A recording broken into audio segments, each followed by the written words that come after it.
And we're now live. Good morning. We'll call the council meeting of January 11th to order.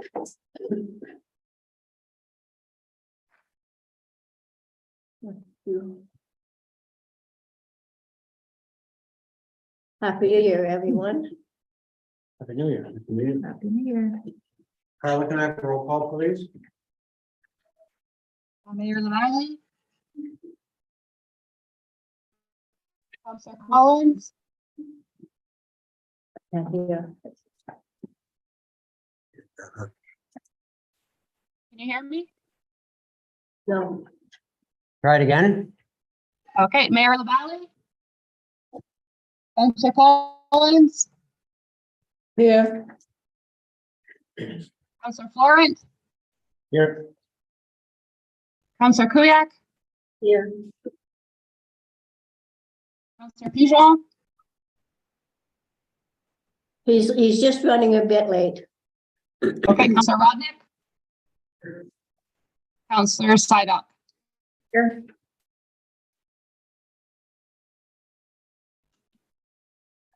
Okay, we'll proceed with the land acknowledgement. We acknowledge that we are gathered on the unceded territory of the Algonquin Anishinaabe people, specifically the people of the Madawaska River.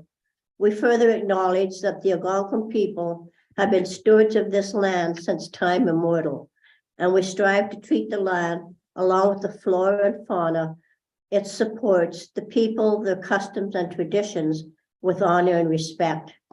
Today, the area is home to people of all walks of life, and we acknowledge the shared opportunities and responsibilities to live, work, and survive within this beautiful territory. She miigwech, all my relations. I'll move on to the additions and an amendment to the agenda. I understand there is one amendment, a resolution of support, which is later on in our council meeting books. So with that, I move adoption of the agenda. I'm sorry, does Carla do that? Yeah. Sorry, Carla, go ahead. Okay, may I please have a mover and a seconder? I'll move it.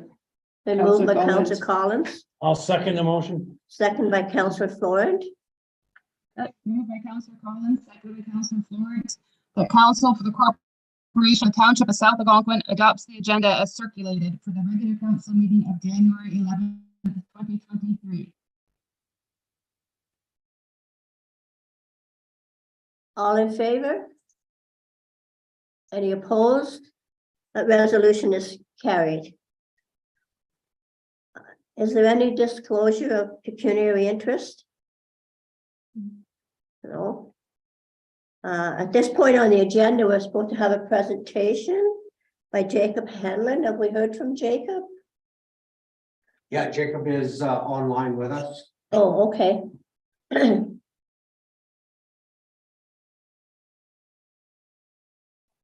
Good morning, Jacob. Good morning, Mayor and members of council and staff. Thank you for having me on this morning. Thank you. We're all set here. I'm just going to share my screen.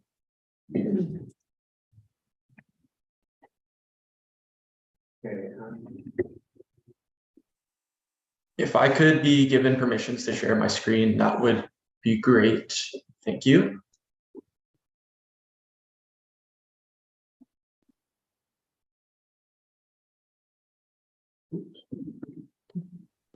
Okay, can you please confirm you can see my screen here? I can see it. It's all good. Okay, so good morning, Mayor, members of council and staff. Thank you very much for having me on this morning. My name is Jacob Hanlon, and I'm a municipal program coordinator here at Food Cycle Science, and I'm here to discuss food waste program opportunity for South Algonquin. So just a little bit about our company here. Food Cycle Science is a Canadian company, and we're based out of Ottawa, and we're 100% focused on food waste diversion solutions. We do this using our innovative technology called the Food Cycler, and it's an in-home food recycler, which is sold direct to consumers through partners like Vitamix and Breville, to classrooms through partnerships with not-for-profit organizations, and also to municipalities through our Food Cycler Municipal Solutions division. So our municipal solutions help many small, rural, remote, and northern communities keep food waste out of their landfill. We're currently working with 44 Canadian municipalities across 7 provinces and territories, from Nelson in British Columbia up to Hay River in Northwest Territories, and in several communities here in Ontario as well, who often face struggles with food waste management or where the green bins aren't really an option. So I'll just go over the problem a little bit here. The problem with food waste is that it is avoidable. It accounts for a large portion of our household waste, often a majority, and it's made up of mostly liquid, which is heavy and freezes in the winter when left out in bins. On top of that, food waste in landfills is responsible for generating harmful greenhouse gases. And all these factors make it so that food waste is a problem that has a strong municipal impact. One of the impacts to municipalities is that since food waste makes up such a large portion of our waste stream, it's causing our landfills to fill up quickly. Operating a landfill is costly for a municipality, so we want to extend the lifespan of our landfills for as long as possible. As an environmental impact, when organic waste is in landfills and it's breaking down, it releases methane gas, which is many times more harmful than CO2. And to put that into perspective, taking 1 ton of food waste out of the waste stream that goes to a landfill, it's the equivalent to taking 1 car off the road for an entire year. In our communities, putting food waste in the garbage causes odors, which is unpleasant for humans, of course, but it's interesting for animals and like bears and raccoons who love to rummage through our trash. And removing food waste from the garbage eliminates these issues, and it also reduces the volume of our garbage. This can save the municipality on hauling, disposal fees, save space in your landfill, and you can save residents on the hassle and on excess waste fees as well. So we often get asked, haven't we solved this already? There are green bins, which are common in big cities with high population density and the right infrastructure for it. However, this can be cost prohibitive or operationally challenging to implement. And many people in your community might backyard compost, and we think this is a great solution.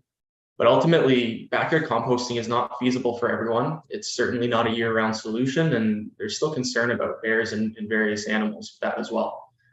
So, and then finally, the easiest solution is to continue to landfill organic waste, but the long-term impacts here are costly and harmful to the environment.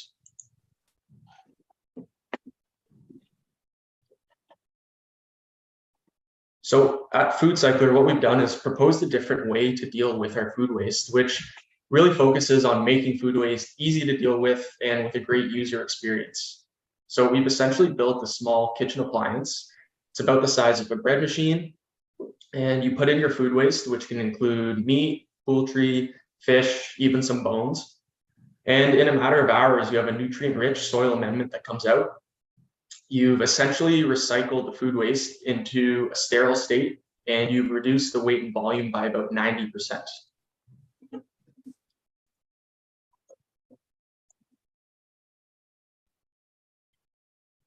So the Food Cycler will process on average 1 kilogram of food waste per cycle. Each cycle takes between 4 and 8 hours to complete, and it uses less than 1 kilowatt hour of power. So it's essentially a couple cents per cycle. The result is about 100 grams of dry, sterile, and odorless soil amendment that you can add to your plants, to your garden or your lawn. And the machine can be used anywhere with a plug. Most people tend to store it in their kitchen, in their basement, or even in a heated garage. As long as it's in a heated space, it'll work perfectly. So from an environmental standpoint, the Food Cycler is comparable to backyard and central composting, although we're not taking into account transportation emissions that would go with the central composting system. But it represents an approximate reduction of greenhouse gas impact by about 95% compared to sending food waste to the landfill. In terms of the economic impact, our solution offers a return on investment by significantly reducing your waste management costs.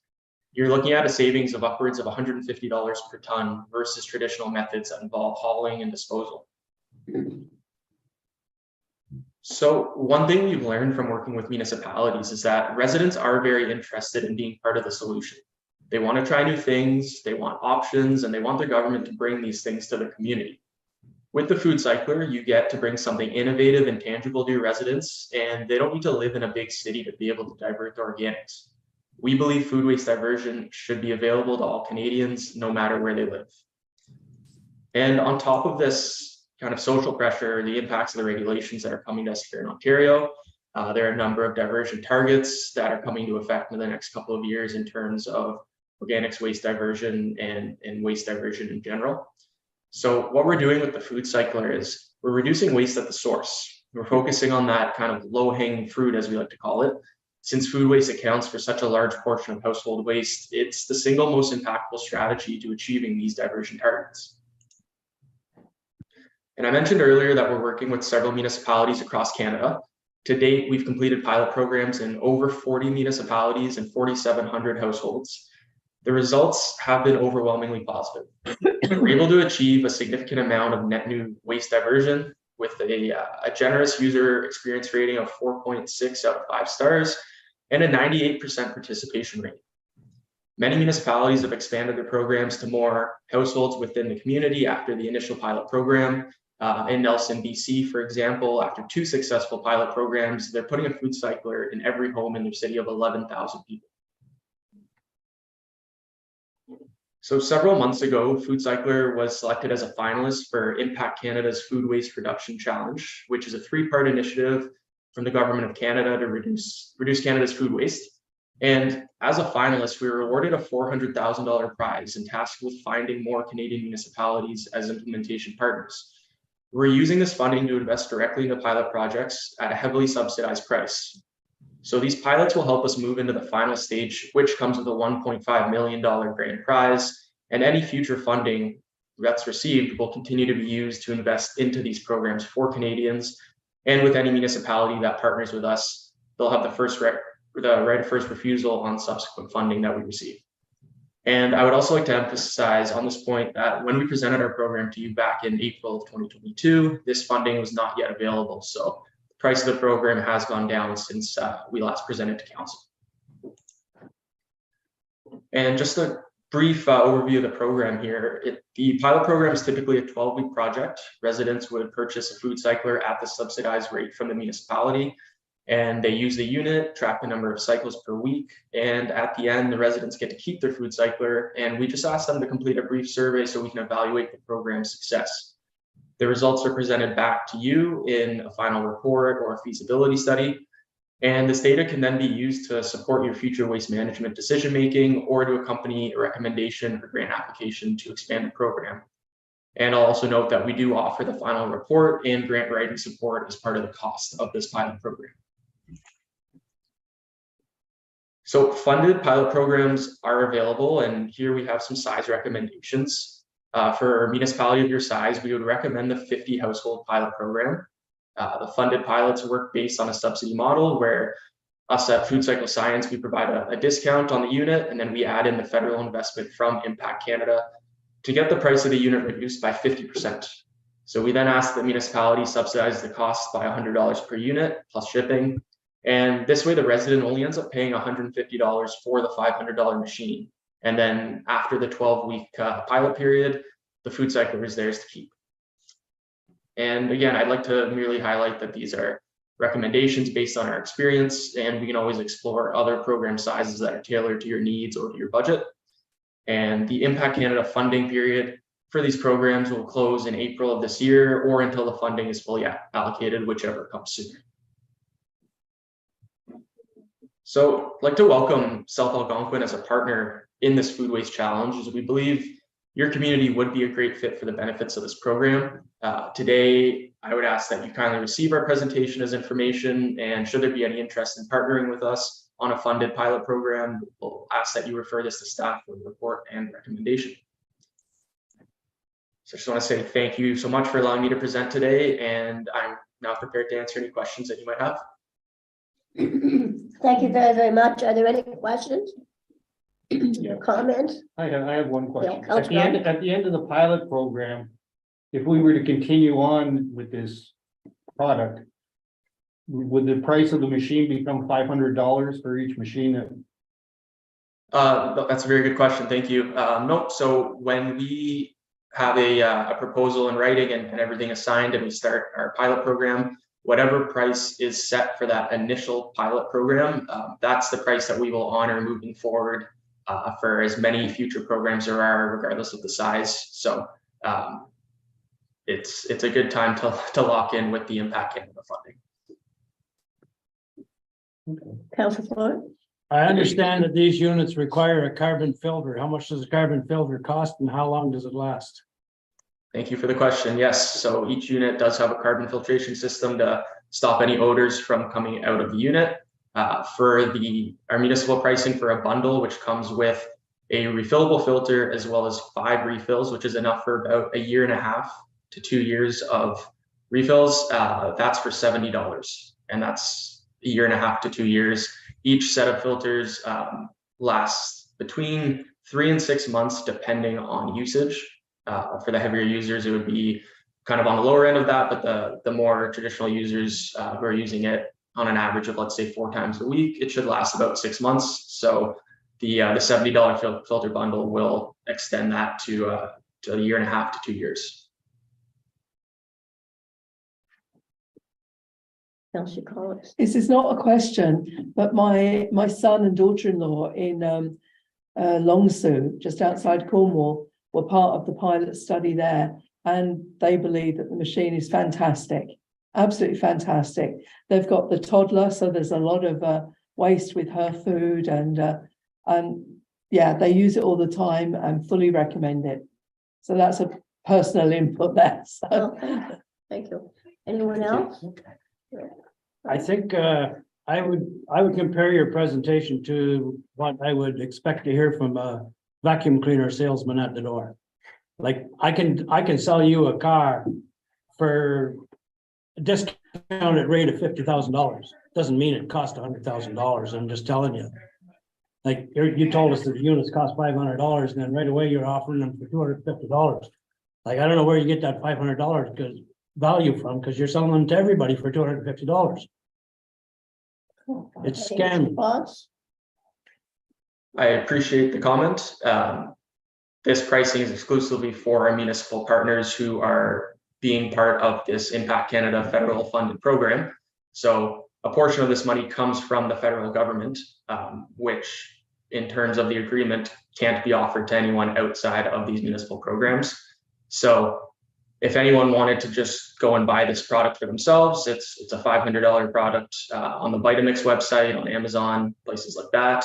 But through these municipal programs, which we have 44 municipalities across Canada that have already signed on and have had a lot of success with in terms of reducing their waste, extending their landfill life, we are working with them and the federal government to allow this to be a more accessible solution.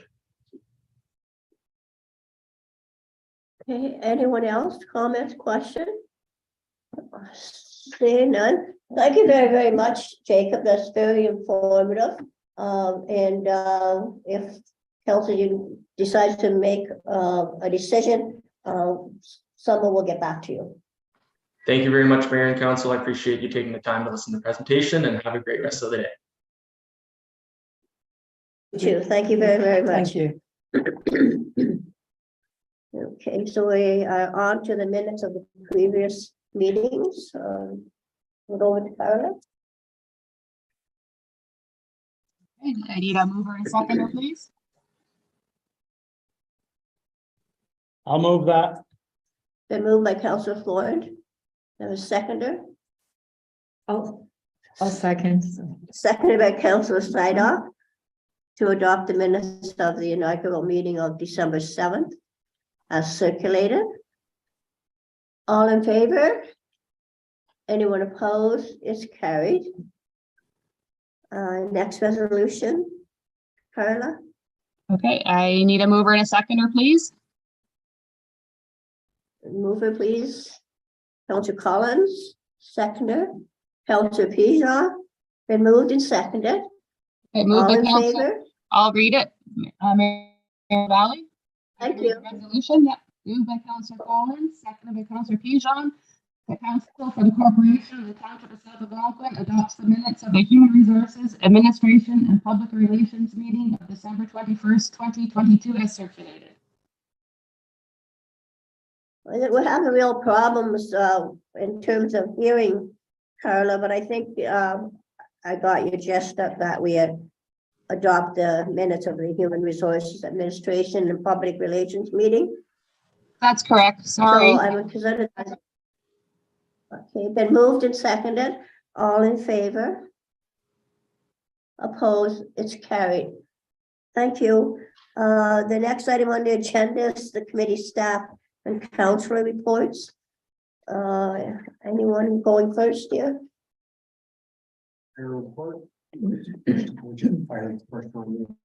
Okay, I got fire report. Good morning, everybody. Good morning. Here's my report for the December 2022. Starting under the heading of training and courses, Deputy Chief Tom completed an online course. It's to do with the powers of acting as the assistant to the fire marshal. That gives us certain the fire chief automatically gets those. Excuse me. The fire chief automatically gets those powers. What I've been encouraging the deputy chiefs to do is take the course so that I can get them an identity card that gives them full authority to act as the deputy to the fire marshal. That grants us certain rights and privileges and powers to enter property, be it land or homes, without having to have the owner's consent. And it also provides a legal protection that we're actually working within the confines of the law. I'm going to be undertaking that training very soon. And when I wrote this, I didn't know what was later coming up in the agenda. But DC Stubbs was my deputy chief Stubbs from Whitney was also going to be undertaking that course. Anyway, moving on the 12th of December was the Madawaska regular training night, where our snowmobile was checked over, it was started, I made sure it was equipped and ready for the season ahead. Our wildfire backpacks were drained and put away until later on this year. And then we moved into a social event, which was both a trivia and fire quiz. On the 15th of December, at the Whitney Fire Hall, I did an induction course and issued all the equipment to a new recruit who is a fully trained firefighter, but doesn't have any experience. He's been through the college course, he's got all his qualifications, but no experience. He's now moved and working in the area. So basically, I have him at my disposal Monday to Friday. I was working in the area, and then he's also signed up with Faraday Fire Department for weekends when he lives at home. 20th of December, it was the regular Whitney training night. The emergency lights were all fitted to their newish snowmobile. It does require a new battery that has now been purchased, and hopefully that battery's been purchased. So I'm assuming it's now been fitted, and that one is also ready for whenever we get snow and get the calls out onto the trails. And then again, we did the Christmas and fire trivia quiz. I do not like to use the Q word, but we had a really good December with only 3 calls. It was the 5th of December. There was a hydro pole on fire at 5:23. The hydro company were very quick to come out, make the area safe. They actually put the fire out themselves by the use of their hoist. And we just stood by for a little while until the fire was completely out, and then they'd made the electric safe. And then we left them to it to replace the pole and the transformer and everything else that was burning nicely on there. And there was no apparent cause for that. There'd been no lightning strikes, no outage, no anything. But the pole was virtually 3/4 burnt through by the time we got there. And given a little longer, the whole top section of the pole would have come down just above the transformer, but below the isolator. So interesting. 23rd of December, Whitney had a call out to Highway 60, a single vehicle rollover in the ditch. Extrication was required. I've submitted the claim to the MTO, waiting, that takes some weeks to approve, but the claim back for that is just in excess of $3,000 from the MTO. And the 25th of December, Madawaska had a call to Merton Street to assist an elderly female who had received a head injury from a fall. Under the heading of complaints and concerns, I have nothing to report to council. Upcoming events tonight, I'll be attending the Renfrew County Fire Chiefs meeting. I've also accepted onto the team another new recruit at the Whitney Fire Hall this month. He'll make number 5 since February of last year at Whitney. I'm actually doing his induction and equipping him with his PPE on Friday afternoon when he finishes work. Fit testing is scheduled for all members at Madawaska, which was yesterday, and today at Whitney. The fit testing is our annual requirement to ensure that the members of the fire department can get a safe and satisfactory seal on the face masks for the SCBA. And they have to go through a range of motions and read stuff, and it's all monitored on the computer to make sure the face seal is making an adequate seal. It's raised one issue. One person last night appears to their head has got a little bigger, and the regular face masks that we now have don't fit, and he couldn't get a satisfactory seal. That is part of the process of this fit testing to make sure that both the person and the equipment is adequate. So now I guess I'll be adding to the budget 2 new face masks, one for Whitney, one for Madawaska, in a larger size, because the chances are, one of the new recruits may well have a larger face surface area. So that will also present a small problem in as much as the equipment is just generic and left in the vehicle beside the SCBA. We'll have to mark those masks and bags that they're in to ensure that a person who needs a large mask only goes for the large one. I'm waiting to see the results this afternoon. We do have a new recruit at Whitney who is incredibly small. But fortunately, when we purchased the new SCBA 3 years ago, 2 years ago, we did actually purchase one small face mask. So that's already at Whitney. So hopefully we won't have a problem with that person and the sizing of the mask. The company's also completing flow testing. So that's the annual servicing for the SCBA equipment. I was disappointed when I spoke to the company. I was disappointed to find they had a note on their file to say that the service had not been completed by that company for the last 2 years because my predecessor had declined to have it serviced. That to me is a major safety feature, and regardless of my budget and everything else, I've now reinstigated that the equipment will receive annual servicing from the professional company each year. I believe the SCBA to be absolutely critical to the health and safety of all of the members of the fire department. The company is also undergoing the annual servicing and maintenance of the compressor at Whitney, which is how we fill our SCBA tanks. February will be the annual recertification of all our members for the first aid, CPR and AED. And I'd like to throw it open to any council member. If council have no objection, I'd like to throw it open to any member of the community who wish to attend, subject to us having sufficient capacity with the instructor, if they're prepared to pay their own costs. Obviously, I'll bear all the fire department members, but I've been approached by a couple of people from the works department that said, can works department be included in this? And I've also had an approach from a member of the teaching staff at the local school who would like to have the facility to go to our training because it's here in our township rather than be sent 2 hours away to do the same training and 2 hours back again. It made logical sense to me. It's a fixed price per person. It's dependent on what council feels, if that's appropriate. I know it has been done in the past, if that helps you. What date is that, John? I haven't fixed the date yet. I had to wait for the instructor to, he had to get his work scheduled to know when he was actually free. But normally we conduct it on a Saturday and a Sunday, Saturday at Madawaska and Sunday usually at Whitney or vice versa. It's a full day's training and covers all of the, as I say, first aid, CPR and AED requirements. And then believe it or not, under the first aid syllabus, burns are not covered. So I get him to add a piece on burns. Seemed logical, but And what's the fee? Don't know. Haven't discussed that with him yet. I think last year, off the top of my head, I think it was about $175 a person. I think. But I can obviously get that back to Mr. Martin as soon as I've confirmed the date and then the cost with our first aid instructor. The company we use now is it's a private company. The gentleman that now runs the business is a full-time paramedic. He was a former military paramedic, and all of the instructors that he uses are full-time paramedics. We have used other organizations in the past where they teach to the book with no personal experience. I really prefer to have people there that are teaching from personal knowledge and personal experience, not just the book says, the book says, the book says. But that's my personal preference. And we've used this company now for the last 3 years. In fact, I think predominantly they're all former military paramedics or military medics and now work in the EMS service. And I've been very happy with the standard of their training in the past. On the 2nd of December, Deputy Chief Stubbs and I at Whitney interviewed 3 new potential recruits. One of those was the gentleman that I mentioned. We've been able to take him on immediately because he was fully trained and he's already up and running and fully equipped.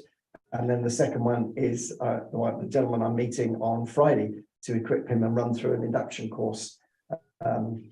The third one, I'm not surprised. He wasn't fully committed. He had a lot of other commitments on his plate and he hasn't submitted any paperwork. So, but 2 out of 3, I think is not a bad turnaround, you know, for local residents. 7th of December, I attended the Renfrew County Chiefs meeting where our OFM Fire Protection Advisor announced his retirement or resignation rather, and the fact that he would be leaving the post from the 6th of January, just when we really needed an OFM point of contact because of the new certification process. We now don't have one. So perhaps I'll know tonight at the meeting if a new person has been appointed, but I'm not holding my breath. 10th of December, former fire chiefs Florent and August and I represented the township fire department at the funeral of the retired Chief Afelsky in Madawaska Valley. 14th of December was the emo tabletop exercise held here. And on the 18th of December, Whitney Fire Hall participated in the Santa Claus parade with all 3 of our vehicles from Whitney. I was very impressed with the turnout there. And then lastly, you had an addition. The Deputy Chief Stubbs on Sunday sent me an email announcing that he wishes to retire from the fire department at the end of February. And I just want to state my appreciation for the years of service that John has provided to both the township and the fire department. And I really wish him well in the future in his retirement. And I really will miss his experience and knowledge. And now the process will commence to find his replacement. That concludes my monthly report. If anybody has any questions, my wife will be very happy to answer them for you. Thank you very, very much. Questions or comments on Bowditch report? Councillor Bishop?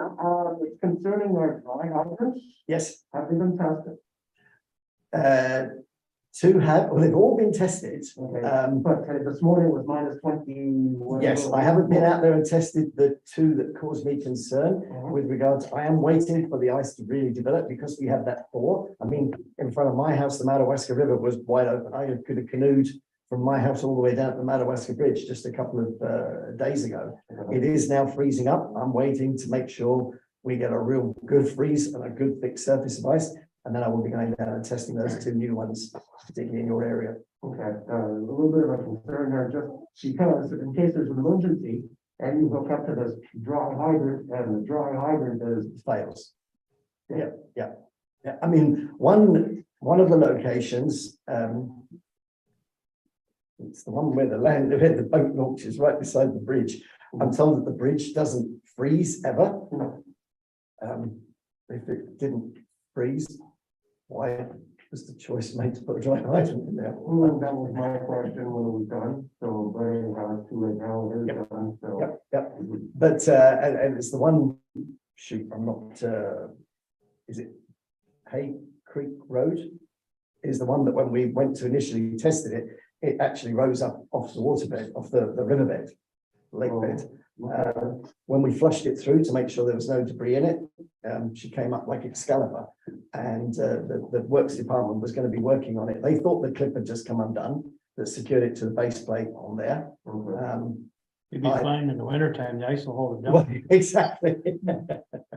But even once we left it a little while and the tube then filled with water and she went back down to the riverbed and sat there nicely. And then we were actually able to to suck from the dry hydrant. So it did work as it was intended to. And that's on this road here? No, McCray Hay Lake Road. Okay, that's The one where we had the turnaround issue. McCray Hay Lake. McCray Hay Lake. Sorry, thank you. Yeah, that one. And as I said, I'm waiting to get a real feel, perhaps February time, we'll get a real feel for the thickness of the ice and then go down there and test it and see how it's operating. Okay, perfect. Thank you. You're welcome. Any other questions or comments? I'd just like to comment that as a counselor, I have no objection to having other people sit in on those training sessions, for first aid and CPR. I think everybody probably feels the same around the tables. Thank you very much indeed. I'll make sure I circulate it through the township. Again, it's got to be subject to numbers. If the instructor can only handle 20 at each venue and I've got 17, then there'll be 3 places available. But yeah, I'll circulate it through township. Perhaps we can get it put on the township website as a sort of formal invitation to people. I'll approach our association. Yes. Right, so if somebody's empty interested, we'll send them one of the associations, like owners associations. Yep. Right. Yep, that'd be fabulous. Yeah, I'll liaise with Mr. Martin, and as soon as I've got dates fixed, then we'll announce it to the public. Thank you. Any other questions or comments? Well, thank you for that good and detailed report. Much appreciated. You're very welcome. Thank you, ma'am. Next one is the Township of South Algonquin Library. Is Charlene online? Charlene's unavailable till later this morning. So I advised her that probably by the time she was available, that we'd probably be well past that part of her agenda. Well, I think her information is here that we probably have read it. Are there any questions that you can see on Charlene's report?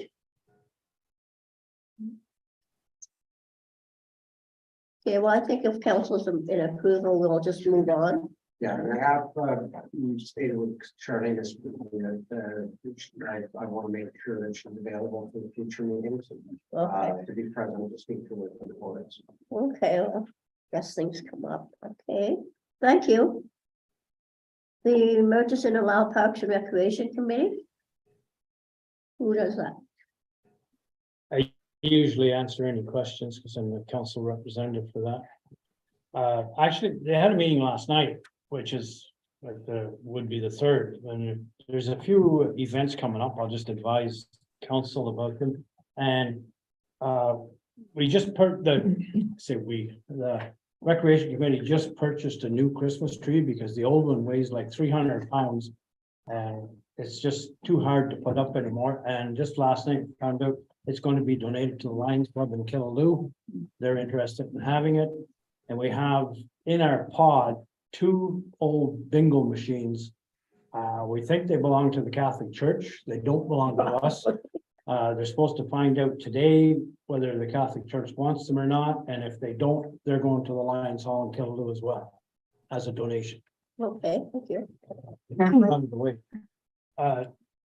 Quite a few years ago, when Holly was the CEO, we discussed putting some pictures around the hall, kind of just to break up the wall and to act as something to bounce the sound off at the same time. And that came up last night, and I think they've come up with a plan. So the members are supposed to come up with ideas in the next month and then present them at the next council meeting. So Good idea. because the township owns the building, I think it's appropriate that you know that they're going to do something to the building. But they're going to put, and there's some special type of pictures that I don't understand it. I don't know what it is, but anyway, they're about to do that. They're having a Valentine's dance on the, was it I think 11th it's or the 12th? 11th, something I like- think. And they've recruited Corey Poulos, who most of you probably know. He's become a bit of a celebrity as a singer, and I can't remember the names of the 2 people that are going to be with him. But anyway, they're only charging a nominal fee, I think $100 a piece or something like that, to be there. It's going to be a pretty successful event, I think. The Recreation Committee has decided to go ahead with the potluck suppers again, which has been on hold for over 2 years. It's going to be, the next one's going to be on the 17th, which is just next Tuesday. So that's the 3rd Tuesday in the month, yes? It is. 17th of this month. Yeah, and then the third Tuesday of every month following, if the participation numbers stay up. Okay. They had one before Christmas and it was pretty well attended. That's the first one they've had since COVID, like, in 2 years. It used to be a really regular thing. They're going to have a kids program in the March break. It's on March the 13th, which I think is the Monday in the March break. And it's animal thing. We had them there in the fall, and it's mostly reptiles like snakes and things like that. I will not attend now. No disrespect. Just see what else is going on. They just wanted, the lady that looks after the canteen at the rink just wanted to make sure that it was okay for her to have the canteen at the rink. I don't think there's any problems. They've had with them there in the past all the time.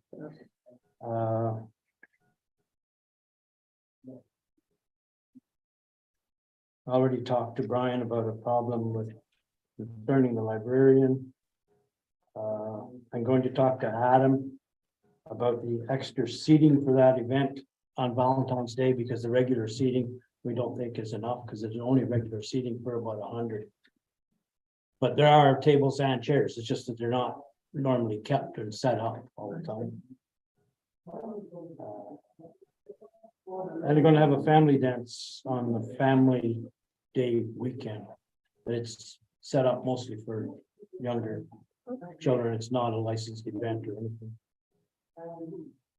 I think that's it, except everybody has the notice about the ribbon cutting for the bridge and that, and the hall is turning.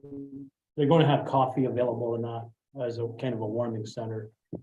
And I think there's actually 2 letters. There's another one about the following day that Spectacle Lake is having a trailside barbecue, and they're going to use the washrooms that day too as well. And I think they're also going to use the kitchen for coffee or something.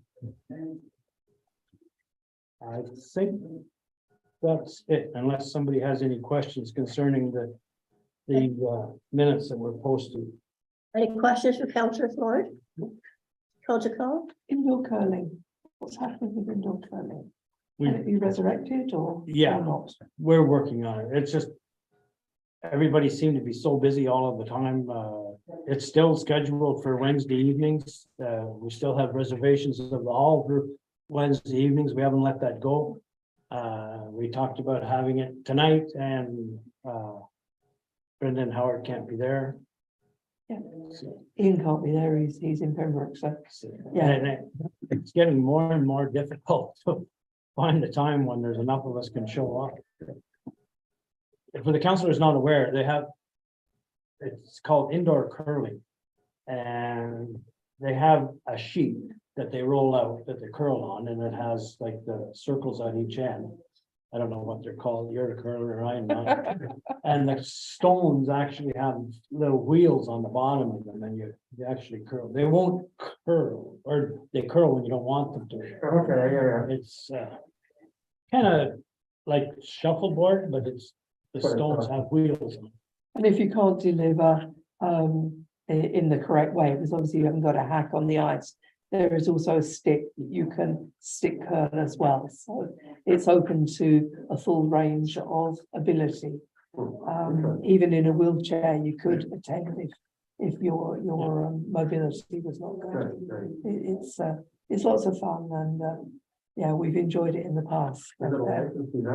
Sorry? No, it's not. No, people bring their own pop cans or what have you, but yeah, but no. It was fairly active before COVID, and then like everything else, COVID kind of shut it down and killed all kinds of social events. You We couldn't used to get get together. 12, 16 people. Yes, we had to take turns. There was too many for 2 teams of 4. Where was that held?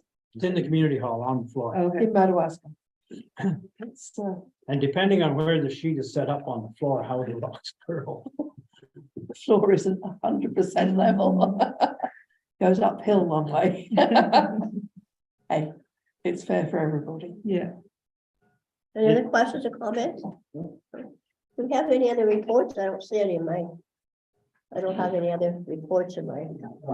Okay, well, we'll move right along then. The next item of business, is there any councillor reports? Anybody want to report anything? Council? I think I just gave mine. Thank you, Councillor. Anyone else? Okay, we'll go to business arising from the minutes. I don't believe there's any minutes. Yeah, Carla? Is there any business arising from the last minutes? Anyone have any? We were moving right along.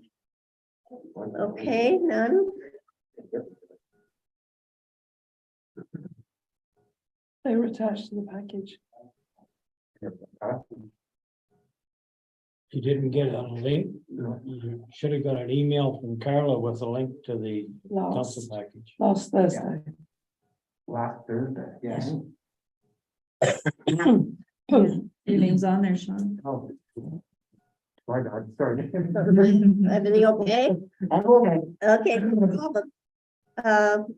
Unfinished business, do we have any? Well, I think we do, because I think we need at some stage to discuss the guy's presentation today Okay, with the food recycler, or does this have to go to waste management? We don't want to miss out if people are interested on this April deadline of this funding. And It'll be extended. I don't know if we've got waste management before then. Carla actually reached out because what Food Cycle didn't tell us today is that joined the AMO, the Association of Municipalities of Ontario, has a procurement program that we participate in called Canoe. They've actually joined Canoe, and Carla reached out and got current pricing from Canoe for those units. The units themselves through Canoe for the municipality are $295. And the new Maestro unit, they didn't give us a retail price on it. They just said that we get a 40% discount on the retail pricing for the newest unit they brought out called Maestro. So just an update on the numbers. Obviously, they've got a pilot project where the first 50 units you'll get a discounted rate on. But if there was a continuance beyond that, there is an opportunity through able to acquire them at what appears to be a better price than they're being offered retail to us. And obviously there's a federal input at the moment with this impact. Yeah, which is reduced. I'd have to go back and look. I don't think there's a whole lot of difference. It might be that $50 is the price per unit difference between what they are now and what they were when we looked at this about a year ago. yeah. That's a bit of a difference on the price, Mhm. you know, yeah. They were at the Phnom conference last spring there. Bill and I spent a lot of time looking at it and digging apart. And Bill did a lot of homework after, and his claims for that carbon filter are not what Bill found out. Unless things have changed, I mean, that's a possibility too, because it was like 30 or 40 bucks a filter. The filter does last a long time. And I know that from personal experience. My son actually operates his in the garage, and even at the end of the life of the filter, the smell isn't bad anyway. He has some heat in his garage, so he can do that year round. I mean, in the summertime, you can just operate it without a new filter and just open a window. It really isn't that bad. So from personal experience. Well, it's good. Yeah. I don't have any personal experience to go by. I just go by what I read. That's what they basically said. The filter would last about 3 to 4 months at most. And although he's touting it, that it's a Canadian company and Canadian product, it's not. It's made in China, and the filters are made in China as well. So you could well come into a supply problem like everything else. But what he's pushing as $150 to the resident isn't actually $150. It's the whole amount, because the resident pays the taxes. So if the township's supplying, it's the resident that's subsidizing his own. So the cost is $250, and you're saying it's higher now, it's $295. $295 through AMO. Yeah. I think it's scammy. I told him when he was here, Pardon me? That's a tough sell to somebody. Yeah, for $150 plus your taxes are going to subsidize. From probably your neighbors. It's kind of like we're getting into the retail business. Yeah, I told them at the Trying time, to supply us a product that we have to basically resell. I mean, that's why I asked that question, because they said, at $500. That's what if we're gonna end up paying that after the pilot program's over, then it's up to us anyways, how we're gonna market that and what our prices are gonna be. I mean, we could sell it to the resident for $50 and eat the $4.50. Or whatever, we're getting into that business, and we wanna go there. I think the product is probably good. I do too. And I think it probably works good. His price point is just nuts. If you could get the price down to $99 for the residents to buy, they'd go like hotcakes. And I think we could, if we decide to sponsor it from a township point of view. Yeah, but If we're it's- still paying for it. If it's gonna increase the length of our landfill, Minuscule. if it's going to cut down the weight on our bags of garbage that the guys are actually putting into our very, very old garbage truck. I think there is mileage to be gained from that. I personally think it's a wonderful option because we don't have green bins. I am not prepared to put a composter in the garden and encourage wild creatures into my backyard. I've had one for 25 years in my backyard and I live right against the bush. And I've never had an animal in it. I've had some turkeys pecking at it. but- Anything in it, Joe? Yeah, Yeah. all the time. And we compost all year round. So do I. We go out I to it. know. Honestly, that's what I mean. We've never had an animal into our compost. I mean, Like our I've food. got bears and wolves on my property anyway, and I pick Yeah. them up in the camera and the odd raccoon, and I don't Show me the particularly want. picture. I've got pictures of bear on my camera. I'd be interested in seeing that. We've had bears around, we've had wolves. I honestly one or two, I have had the occasional bear. That's a fact of life, living where I live, where anybody else lives for that matter.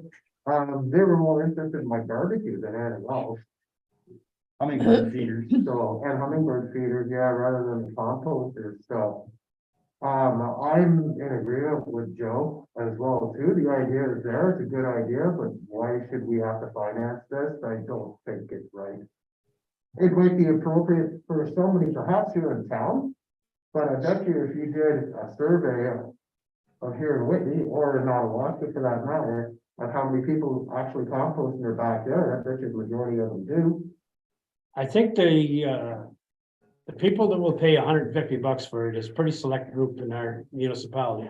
So the poor person that can't afford it is going to be subsidizing the cost for the people that can't afford it. And that is not right.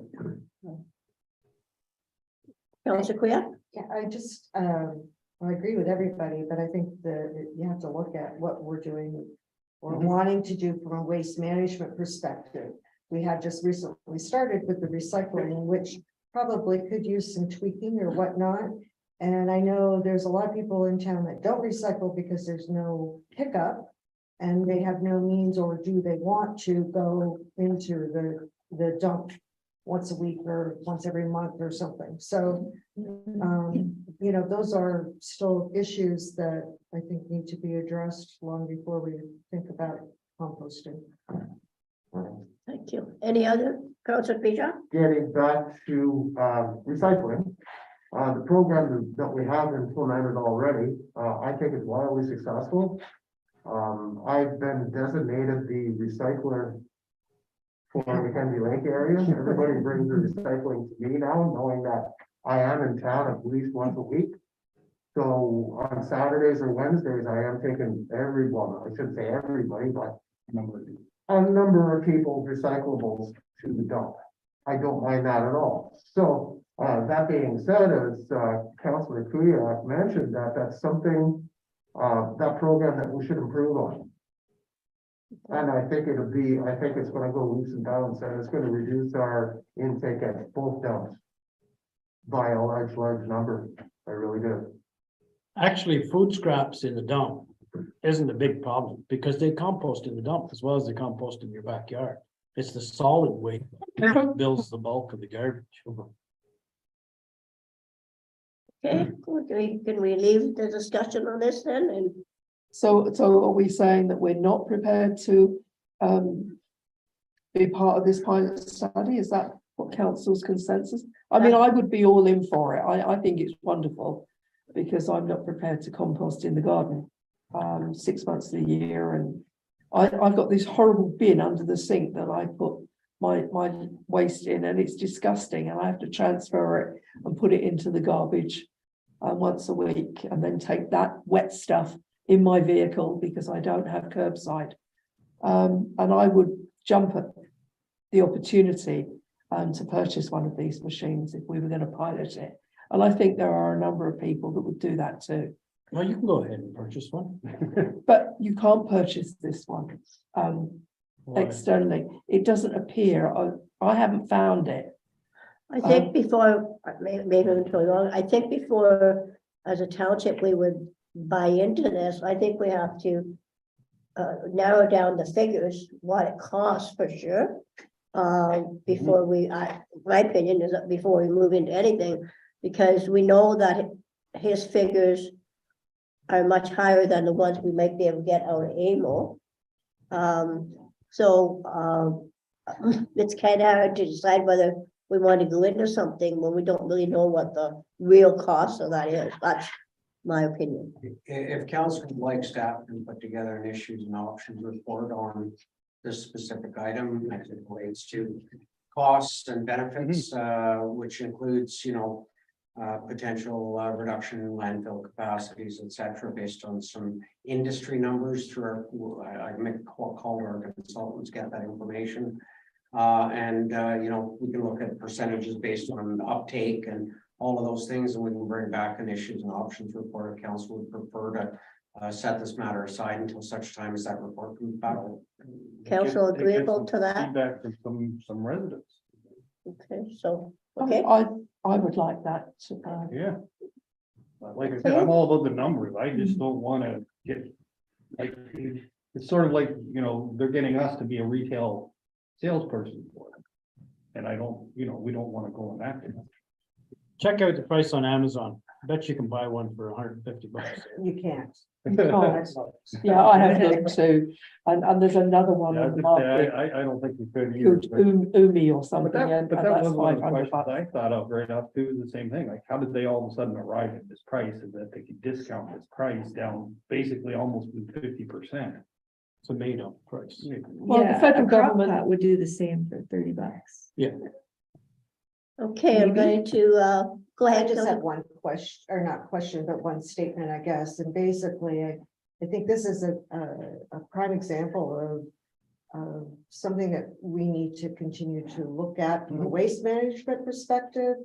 And I know we haven't talked strategic plan, and maybe that's one thing, but I think it's a multiple step, multiple year project. When you look at waste management, it's just not, this is one portion of it. And I think we all need to be on the same page when we look at larger pictures of, and our strategic plan would certainly lead us into that. And I do believe that we are having waste management forced upon us as a township as well from above. And we've got to be seen to be taking the correct steps. And if we're not offering options to our residents for organic waste, I think we will be seen to be lacking. So we can maybe offer an option at a reduced rate and see what the uptake is. But at least we are then offering that option. If people have got their composter and they're using their composter in their garden, fantastic. But it's for those that are not. I believe. And there again, if they're willing to pay the price for it or whatever, that's their choice, which is good. Yes, I I really don't have anything per se against the product. I think we do have to look at alternatives as far as waste management goes, but I we gotta mean, make sure we got all our numbers. in the past, people have said, oh, well, it would be subsidized for a certain number of people who chose to purchase it. Well, I don't have curbside delivery on mine. So am I subsidizing the garbage truck with my taxes? Yes, I am. You have curbside. You I do probably see not. your garbage sitting out at the road all the time. Not on the lane, which is over a kilometre away. Well, you got a long driveway. No, it's not personal, my driveway. It's not the end of my driveway. Well, you restrict access on it. You're one of 5 or 6, you But- shared driveway. No, it's not curbside. Oh, it's a public road then? No, No, right. it's a private road. Okay, I think we're gonna move on. Well, Brian will bring maybe something back next council meeting if that's okay with I'll that. have something prepared. It'll most likely come back though to your March meeting. I Okay, won't be here for the February meeting and I'm not here a lot between now and then either. well, somebody just going off getting married, right? Yeah. Okay, so where are we? And I'm totally confused, okay? But any unfinished business? Mayor Okay. LaValle, it's Brian Acne in Public Works. If I'd like to make a comment or two, please. Oh, sorry, go ahead, Brian. I didn't even know you were on. Sorry about that. I've been sitting in. Thank you. Good morning, everyone. Morning. Just under information items and possibly new business, I have a couple of things from the Works Department. As of this past Monday, January 9th, I completed a draft tender for our new tandem plow truck.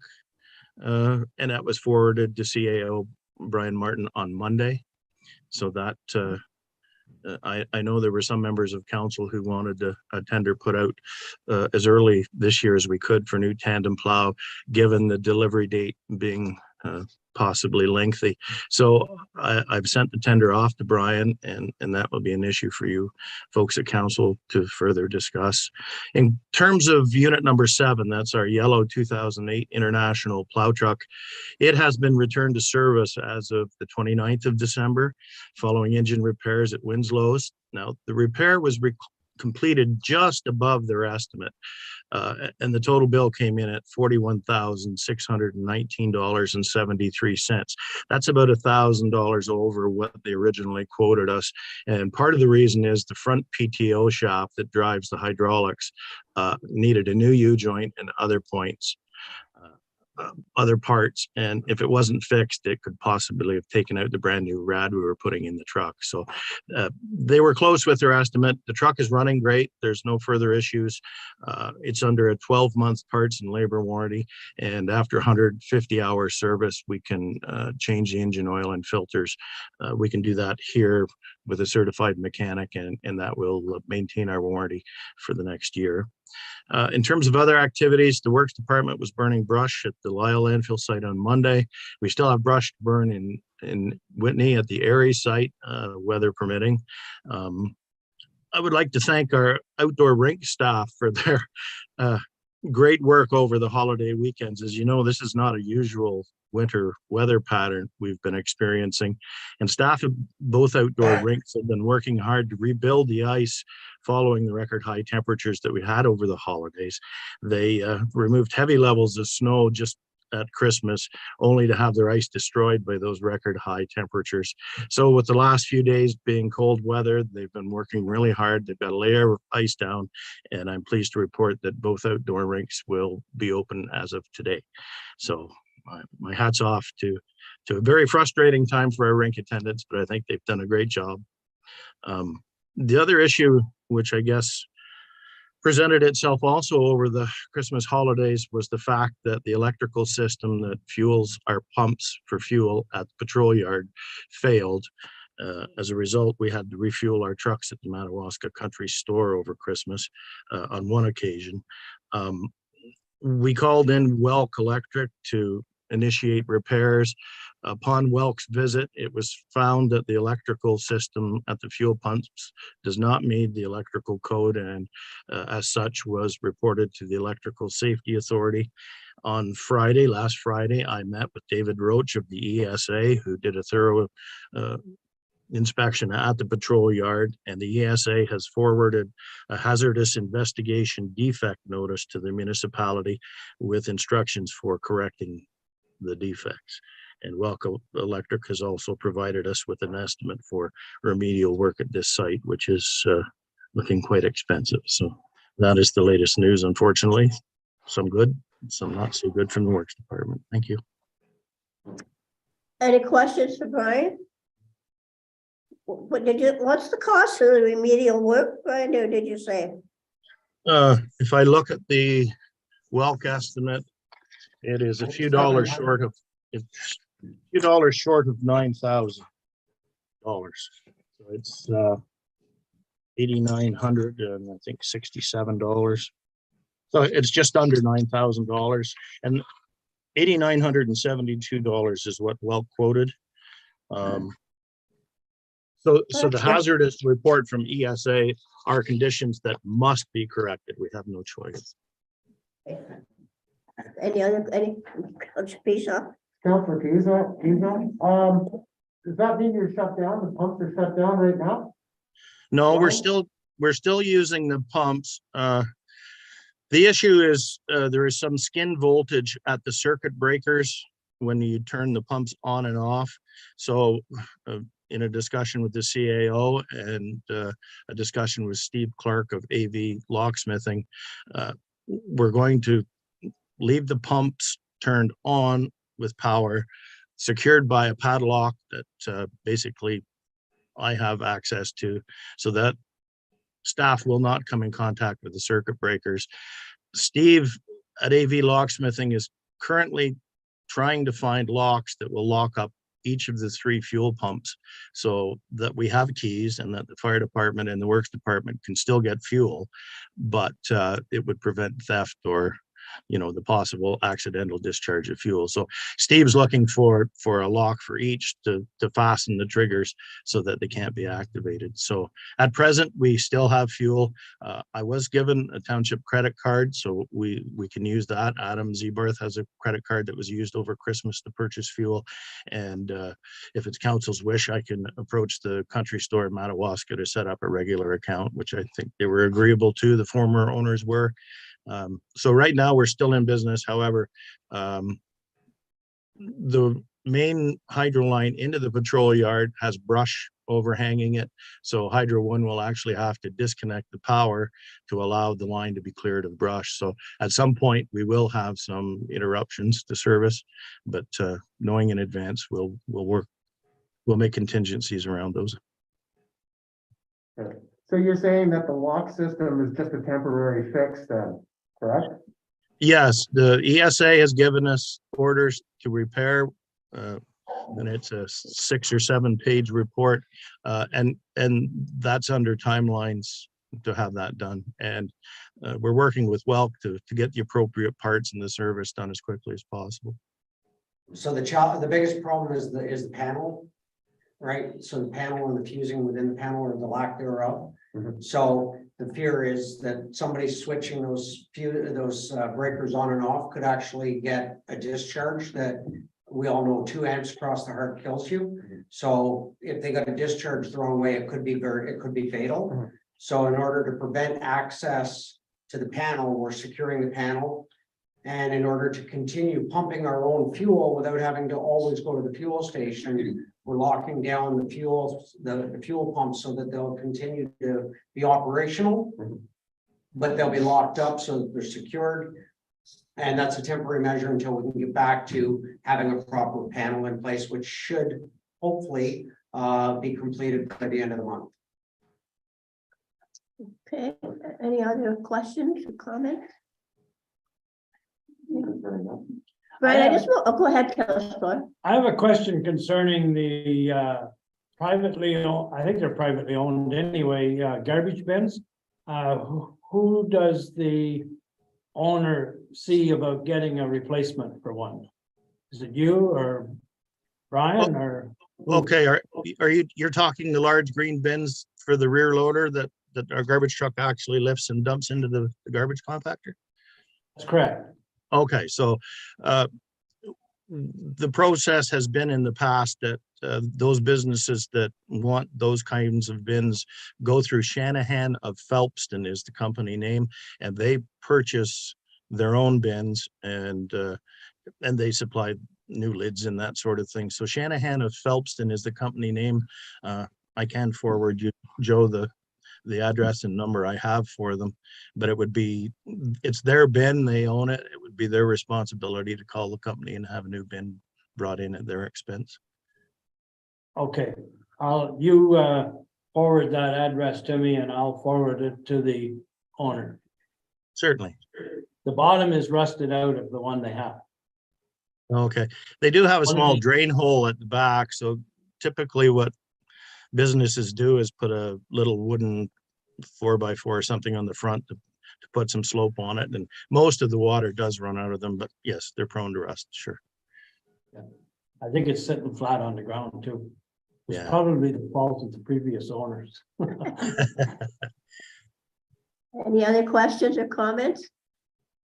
I just wanted to say, Brian, over the Christmas holidays with the bad weather, if you could pass on appreciation to the road staff, you know, I thought I can't even get out, I can't go anywhere.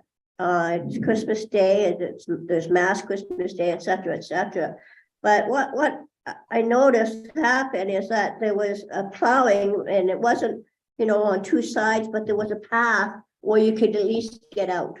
And I just would like you to pass on a thank you to the road staff for doing that.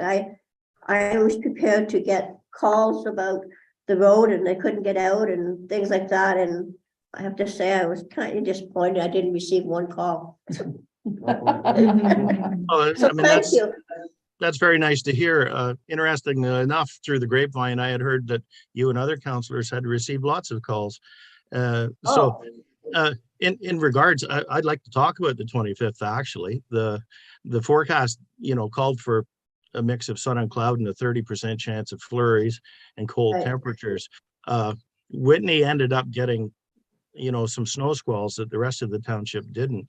I know Christmas morning, I looked out my front window and Madawaska had like 4 centimeters. Part of the problem this winter is with the lakes being wide open, they get that lake enhancement and you can get heavy localized snowfalls in it. And that's pretty much what happened in Whitney on the 25th. Now, I was on vacation, but our on-call supervisor was Tom Florent. So all my calls, or the works department calls, were forwarded to the on-call supervisor. And again, the on-call supervisor received no calls. We did receive a text from David Dupuy about a snowdrift on Algonquin Street.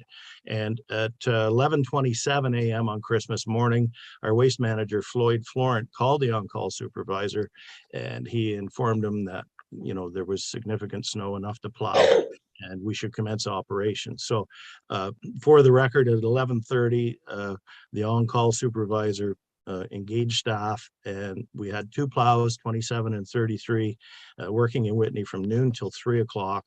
Adam Zebarth was called in. He operated our 1-ton plow doing emergency services and in the municipal areas from noon till 4. And then Madawaska was also plowed following that.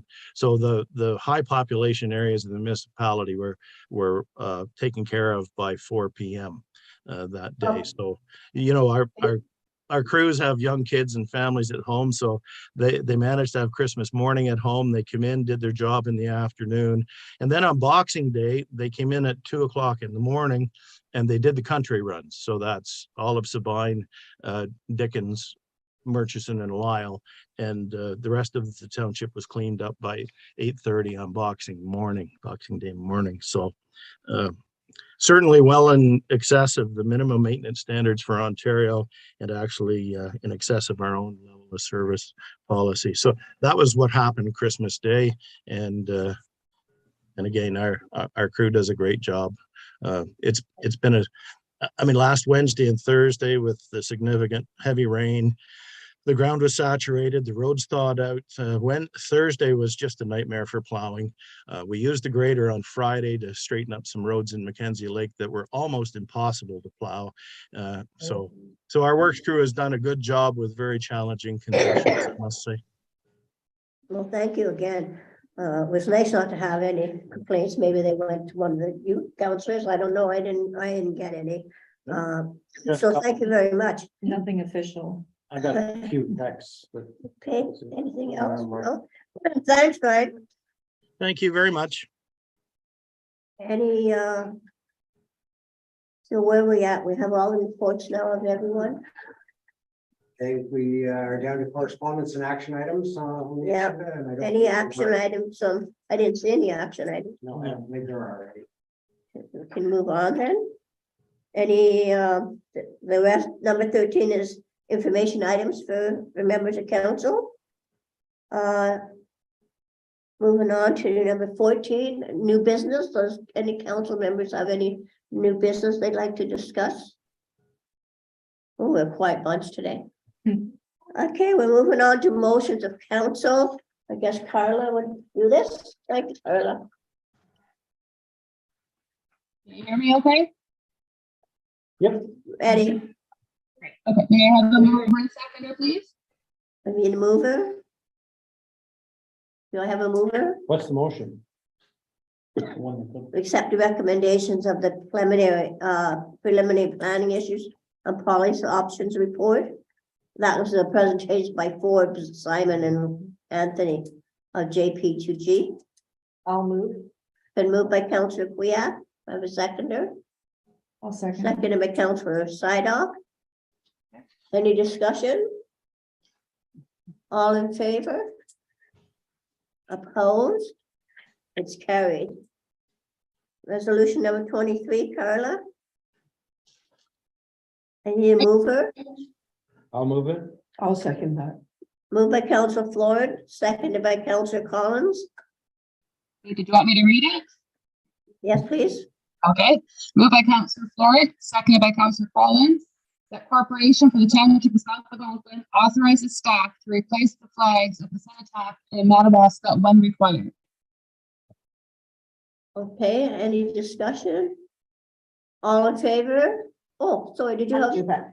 I'm just wondering why would this have to have a bylaw or not? A motion? bylaw, a motion. Cenotaph is not municipal property. It's not been maintained historically by the municipality. There was a group that looked after it.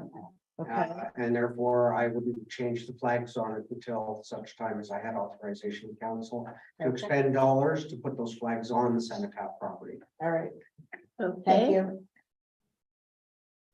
all in favor? Opposed? It's carried. The next is notice of motions, the bylaws, I'm assuming. Okay. One more.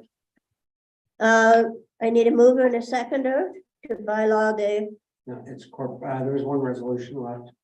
Oh, the sorry. one from Joan. The resolution of support that was requested by a member of council. Oh, okay, so Oh, I haven't sorry, got that that. didn't get into our thing, sorry. It's okay, Carla. Carla, go ahead, please, I don't have that in my, Okay, a mover and a seconder, please? a mover by Councillor Kuyak. Seconder by I'll second it. Councillor Flower. It's been moved and seconded. Okay, Can you moved read by, it? moved by Councillor Kuya, seconded by Councillor Florence, that council for the corporation of the township of South Algonquin supports the resolution received from Lanark County number CC 2022-235 that recognizes the issues of violence in rural communities as serious to the health and wellness of local families, and declares intimate partner violence and violence against women an epidemic as per the Renfrew County Coroner's Jury's recommendation. Okay, it's been moved and seconded. All in favor? Opposed? It's carried. Thank you. Moving on to bylaws. Any notice of motions? Oh, is there another notice of motion? Yeah, don't see any for next meeting. I don't see any. No, this is the opportunity if somebody wanted to Yeah. put one forth. Oh, okay, sorry, thank you. Anyone want to put any notice of motion forward? I'm sorry, it's just because I don't know the procedure, I That's guess. okay, go ahead, Councilor. So with the one that we just moved in regards to violence against women, what happens now with that? We're just basically saying that we support that. We'll forward it off to Yeah. The people that The have been originator. stated. that's right, in that have been asking for that support, they will get a copy of it. Okay, Yeah, it'll go down to them so that they know that we as a council have supported that. supported it. Okay, that's great. That'll, So the next question is that if continue to look at the package that was sent out to us with the resolutions, there was one on cannabis.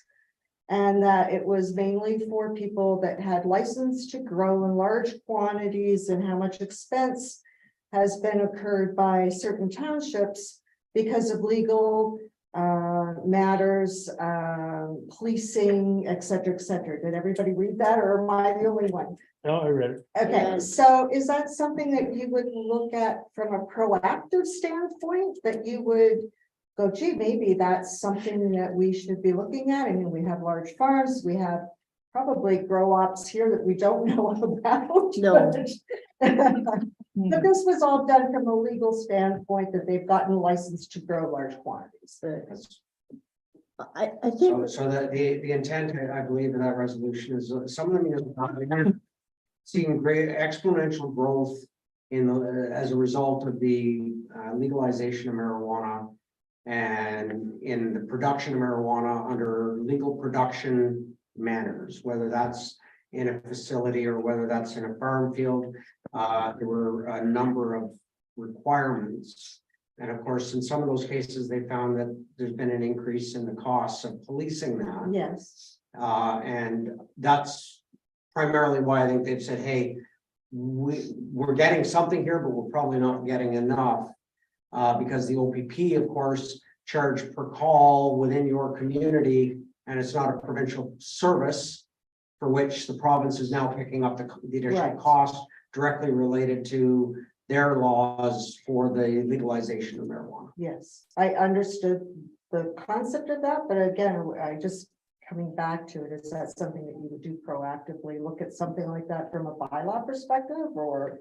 We actually are very limited in our abilities through our comprehensive zoning bylaw. We can have permitted use areas for commercial, industrial, et cetera, but we can't specifically prohibit an activity that's been legalized by the province of No, Ontario. nor would you want to. And we don't get to govern the licensing of that.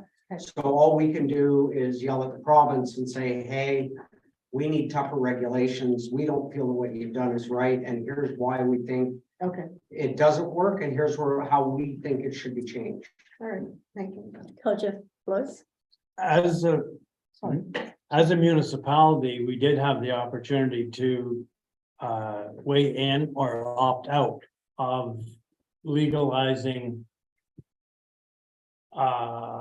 cannabis shops in our township. Yes. And we did that. So our township is on the books as saying, yes, we allow. Okay. At the time, it was like a $50,000 deposit or something like that for somebody to open up a shop. We didn't think anybody would ever do it anyway. But, and the problem with this bylaw that you're talking about, or the information that we got, is that only deals with legal grow Yes. operations that are somehow in contravention of the law. There could be hundreds of illegal ones, and it's got You'll nothing to never, do. sure. Yeah. We're much more likely to have illegal operations than legal operations, I think. Anything else? Counselor? Something I forgot about under new business. I have spoken to Councillor Florent about it, and I think he's got a bit more of an understanding with regards to the 3 sea containers that have appeared on the premises, on the property, on Highway 60, and what was being done about them. Actually, Mike is there right now as we speak. Right, you said that he was dealing with it, and I just thought that a report back to council with what you know, because I know nothing. I don't know if I want to make that report in an open meeting.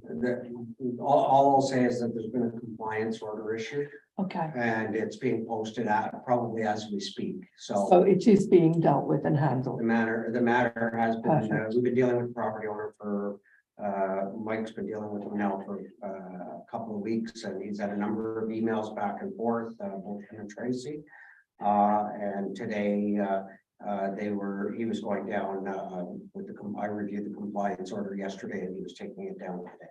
Thank you. The property owner did contact me yesterday, so I had a lengthy conversation with him as well, trying to act as an intermediate between staff and him to, move things along. Great. Okay. Can we move on, moving on? Everybody comfortable? That's okay. We're all learning. Okay, so we had notices of motion bylaws. Is that where we're at? That it is. Okay, I'm going to move it over to Carla. All right, I move her to seconder for the first reading of our. I'll make the motion. Been moved by Councillor Florence, seconded by Councillor Pijot. Go ahead, Carla. Moved by Councillor Florent, seconded by Councillor Pigeon, that bylaw 2023-735 being a bylaw to authorize signing of call to recycle amendment agreement. Bylaw 2023-736 being a bylaw to confirm the proceedings of council be read a first time and deemed read a second time. Yeah, I can't even hear her. She did say it be deemed read, that Read it first. it deemed read the first time and it deemed read a second time. Any comments on the resolution or on the bylaws? Any comments on the bylaw? Seeing none, all in favor? Opposed? It's carried. Okay, move her to seconder, please. I'll move. Moved by Councillor Collins, I was seconder. Moved Councillor, seconded by Councillor Sidoff. You want to read it, Carla? Moved by Councillor Collins, seconded by Councillor Sidoff. That bylaw 2023-735 being a bylaw to authorize signing of call to recycle amendment agreement. Bylaw 2023-736 being a bylaw to confirm the proceedings of council. Open for discussion. Okay, any discussion? Seeing none, all in favor? You deemed read a third time and passed.